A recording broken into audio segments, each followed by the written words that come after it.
নমস্কার। শ্রীমদ্ ভাগবত দশম স্কন্দ একাদশ অধ্যায় বৃন্দাবনের পূর্ব বিবরণ। সুখদেবে সম্বোধিয়া পাণ্ডু বংশধর কহিলেন প্রণমিয়া তাহার গোচর।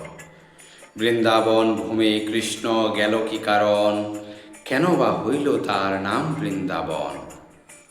বৃন্দারণ্য বন কিবা কোন ভক্ত হবে, বিস্তারিয়ে সেই কথা আমারে কহিবে। সুখদেব বলে কহি শুন নরবর, পুণ্য কথা পুরাণের পরম সুন্দর। কেদার নামেতে ছিল এক নরপতি, শান্ত ধীর ক্ষমাশীল ধর্মবন্ত অতি। দয়া আদি সর্বগুণে ছিল বিভূষণ, প্রতাপে আদিত্য সম ছিলেন রাজন। দুষ্টের দমন রাজা করিত নিয়ত, পুত্রবৎ প্রজাগণে সতত পালিত। পরম ধার্মিক রাজা কৃষ্ণপরায়ণ, ভক্তিতে পূজিত সদা শ্রীহরিচরণ। নিয়মিত যাগযজ্ঞ ব্রত উপবাস, আনন্দে পালিত সব নৃপ 12 মাস। ভার্যা পুত্র আদি করি সবে হরি ভক্তি, হরি সেবা হরি পূজা হরি অনুরক্ত। সর্বদা শ্রীহরিপদ করিত স্মরণ, কৃষ্ণ প্রীতি দৈব কার্যে থাকিত মগন। মহাপূর্ণবান রাজা জগতে বিখ্যাত, সর্বদা ভাবিত হরি অতি পুলকিত। পরেতে রাজার মনে বিরাগ জন্মিল, তপস্যা করিতে ঘোর বনে প্রবেশিল। পুত্রে রাজ্য দান করি মনের হরিষে, নিবিড় গহনে চলে কৃষ্ণের উদ্দেশ্যে। যোগ হেতু মহারণ্যে প্রবেশে রাজন, গৃহে রূপবতী নারী রাখিয়া তখন। কঠোর সাধনা কৃষ্ণ লাগিয়া করিল, বাত্যাহারে নিরাহারে হরি আরাধিল।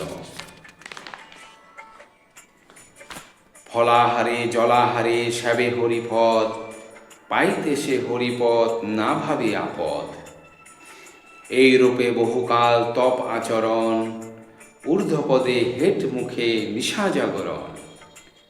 শীত গ্রীষ্ম বর্ষা আদি সব সর্বকাল, একান্তে ভাবয়ে হরি সেই মহিপাল। এই মতো বহুকাল তপ আচরণ, তুষ্ট হয়ে হরি তবে দিল দর্শন।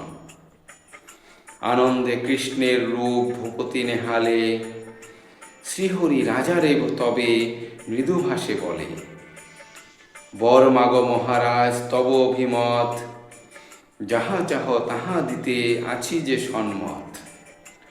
নরপতি হৃষ্টমতি কহিল তখন, দেহমুক্তি পদ ওহে জগৎ জীবন। অন্য কোনো বরে মম প্রয়োজন নাই, মুক্তিপদ বিনা অন্য বর নাহি চাই। শুনি বাণী চক্রপাণি তাহাই করিল, কৃপা করি কৃপাময় গোলকে লইল। সেই বনে সেই ক্ষণে মরণ তাহার, হইল পরম তীর্থ নামেতে কেদার। বহু পূর্ণ তীর্থ সেই হয় অবনীতে, জীবগণ পায় মোক্ষ তাহার স্পর্শেতে। কেদার রাজার কন্যা বৃন্দাবনে সতী, লক্ষ্মী অংশে জন্ম তার শুন মহামতি। ধন্যবতী মহাসতী জগতে বিখ্যাত, শ্রীহরি চরণ সতী সতত সেবিত। পরম যোগিনী কন্যা যোগ অনুষ্ঠানে, তপস্বিনী ছিল কন্যা এ ভবনে। ধর্মবতী সেই সতী হরিপদে মতি, শয়নে স্বপনে সদা ভাবিত শ্রীপতি।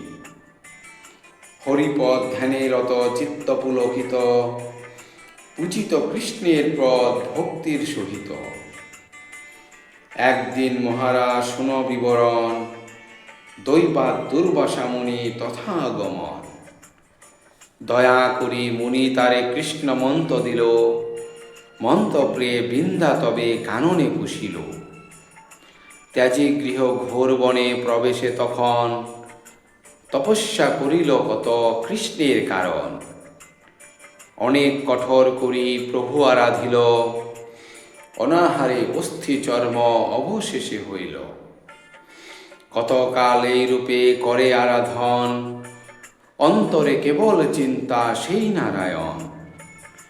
তবে কতদিনে তার দয়া উপজিল, বৃন্দার সমীপে আসি উপনীত হইল।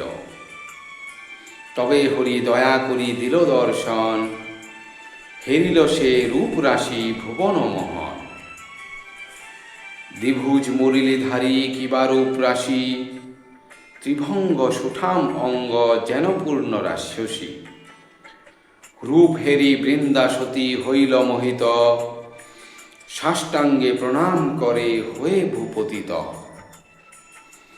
করজোরে করে স্তুতি বৃন্দা গুণবতী, বলে হে অনাথ নাথ অগতির গতি।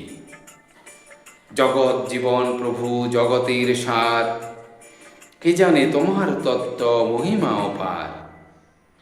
সৃজন পালন লয় তুমি সর্বময়, তোমাতে সকল হরি তুমি অক্ষয়।